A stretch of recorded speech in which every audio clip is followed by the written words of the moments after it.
आप देख रहे हैं मथुरा न्यूज 24। नमस्कार, फिर एक बार स्वागत है आपका मथुरा न्यूज 24 में और मैं हूं आपके साथ आकांक्षा शर्मा। चलिए रुक करते हैं खबरों की ओर। थाना बलदेव क्षेत्र के गांव मरोड़ा का रहने वाला 22 वर्षीय युवक अमित अपने घर से फल लेने बाजार में गया हुआ था। इसी बीच वहां पर गांव के कुछ दबंगों ने उसको अकेला देख और मारपीट कर डाली।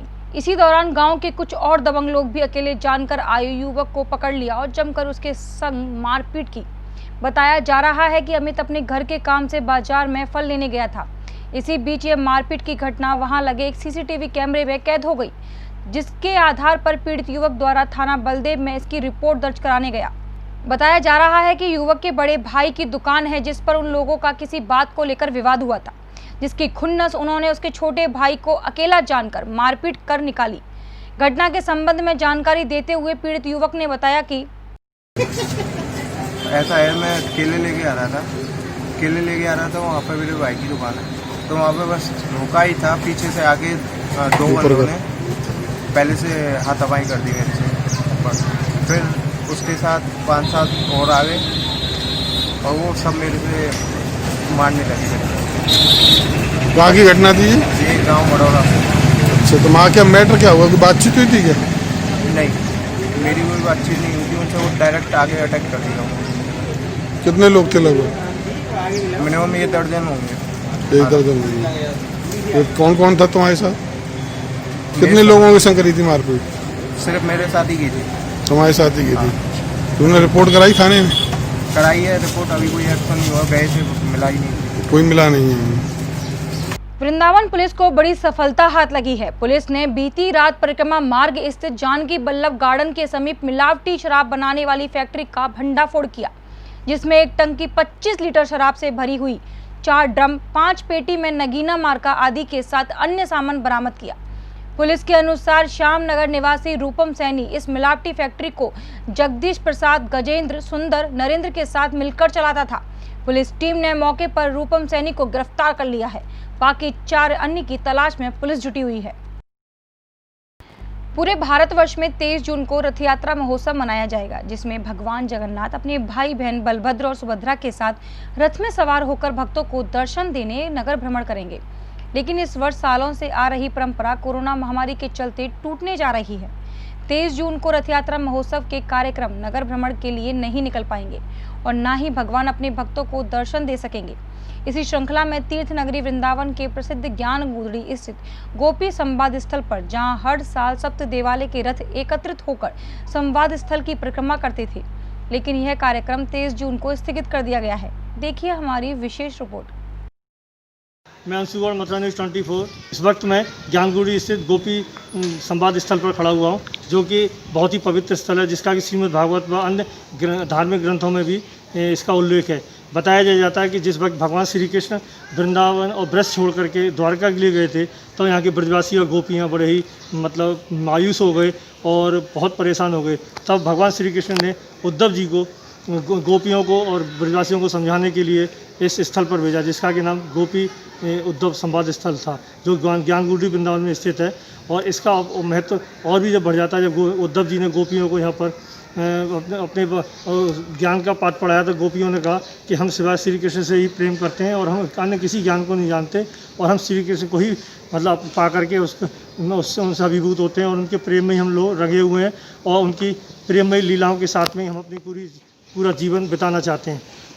लेकिन इस उनके जब ब्रज में न आने की बात कहने पर श्री कृष्ण भगवान जब वृंदावन में नहीं आएंगे, जब ब्रज में नहीं आएंगे, जब उद्धव जी ने कहा, तो गोपियाँ बड़ी मायूस हो गई। इस स्थल का और भी महत्व है कि जब रथ एक आषाढ़ मास की शुक्ला द्वादशी पर रथ मेले का आयोजन किया जाता है, जिसको रथ यात्रा कहते हैं, और वृंदावन के समस्त मंदिर, देवालय और सप्त देवालयों के रथ इस गोपी संवाद स्थल का परिक्रमा लगाते हैं और अपनी पुण्य कामनाएँ करते हैं। और इस साल कोरोना वायरस के चलते यह कार्यक्रम स्थगित कर दिया गया है। अब हम वृंदावन के सप्त देवालयों में से कुछ प्रसिद्ध मंदिरों के गोस्वामियों से बात करेंगे कि आखिर ये कार्यक्रम क्यों स्थगित किया गया। गोपीनाथ मंदिर के सेवायत गोपीनाथ लाल जी उर्फ राजा गोस्वामी जी के पास में खड़ा हुआ और उनसे पूछूंगा कि इस बार रथ यात्रा होगी कि नहीं होगी, और होगी तो किस प्रकार से होगी। आइए बात करते हैं। हाँ गोस्वामी जी बताइए, इस बार रथ यात्रा का कार्यक्रम है कि नहीं? राधे राधे। इस समय जो रथ यात्रा का जो कार्यक्रम है उसमें केवल जगन्नाथ जी रथ पे आरूढ़ होंगे नगर भ्रमण के लिए नहीं कर पाएंगे। तो प्रशासन का जो भी दिशा निर्देश है उसमें किसी प्रकार की जनसमूहों के बीच का हम समावेश नहीं कर पा रहे हैं। तो इसलिए केवल जो है नियम अनुसार जगन्नाथ जी का हमारा जो रथ है उसमें मंदिर प्रांगण में ही उनमें आरूढ़ होंगे और उनकी विराजमान किए जाएंगे और भोग प्रसाद आरती वगैरह करके वापस उनको अपने तो जी किस दिन और कितने समय पर होगा? ये कल शाम को 5:30 बजे आरूढ़ होंगे मंदिर बगीचे में। मंदिर में बगीचा है और भक्तजन चाहेंगे तो दूर से केवल दर्शन कर पाएंगे, मंदिर में प्रवेश नहीं होगा। व्यवस्था ऐसी की गई है कि दूर से जगन्नाथ जी और रथ के दर्शन हो जाएंगे, मंदिर के अंदर प्रवेश नहीं हो पाएगा। तो ये सप्त देवालयों में से किसी भी मतलब देवालय के मंदिर नहीं पहुँचेंगे क्या? ऐसा है कि केवल 3 देवालय गोविंद गोपीनाथ मदन मोहन का ही रथ निकलता है। जिस समय मंदिरों की पुनः स्थापना की गई सन 1700 के आसपास, तब से ये परंपरा चली आई और 320 वर्षों में पहली बार इस प्रकार का व्यवधान आया है।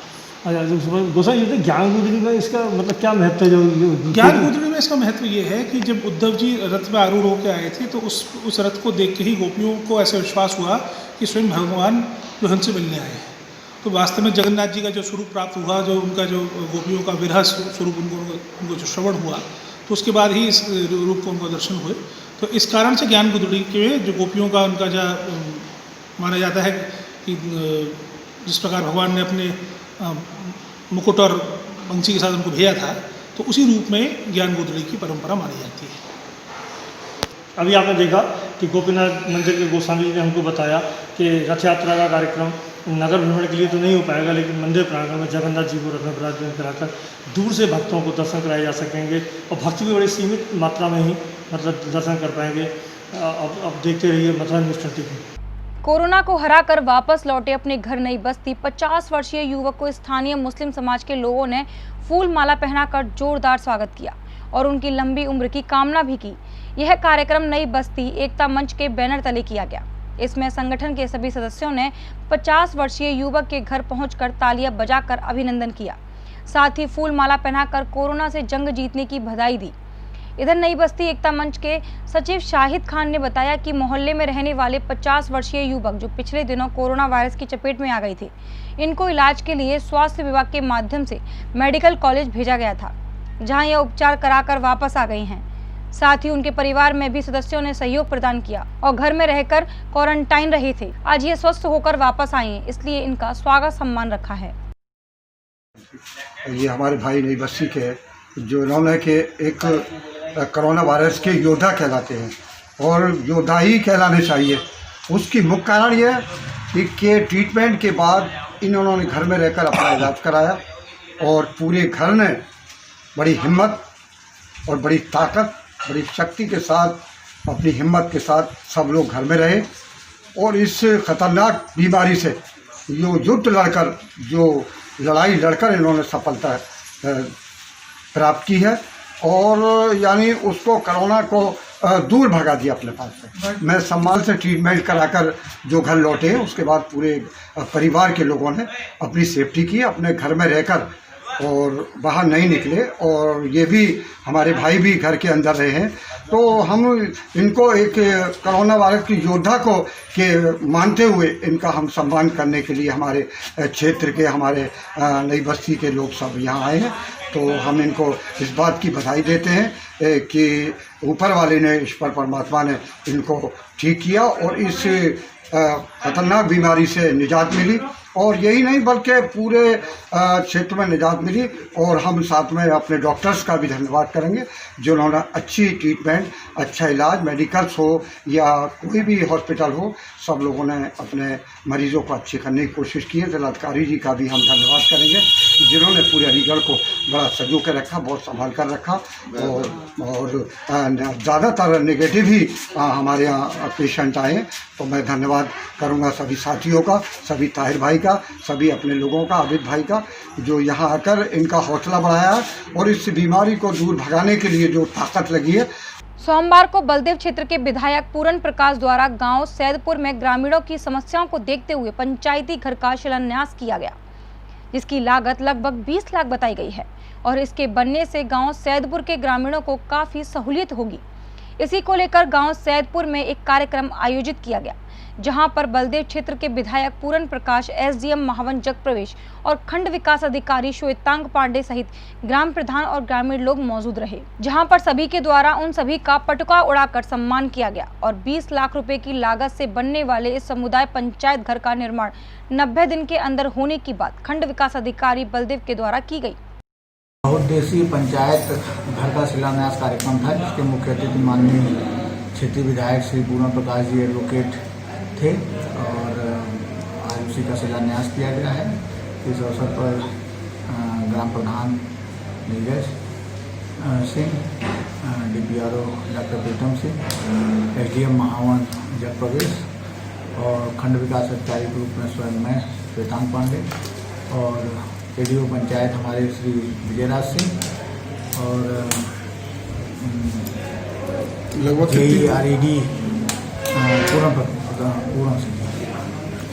कितनी लागत आएगी, कितनी भूमि बनाएगी? लगभग 20 लाख की लागत से बनाया जाएगा ये, और ये क्योंकि बहुउद्देशीय है इसलिए ये पंचायत घर के अतिरिक्त गाँव में छोटे मोटे जो कार्यक्रम होंगे उनके लिए भी सही रहेगा।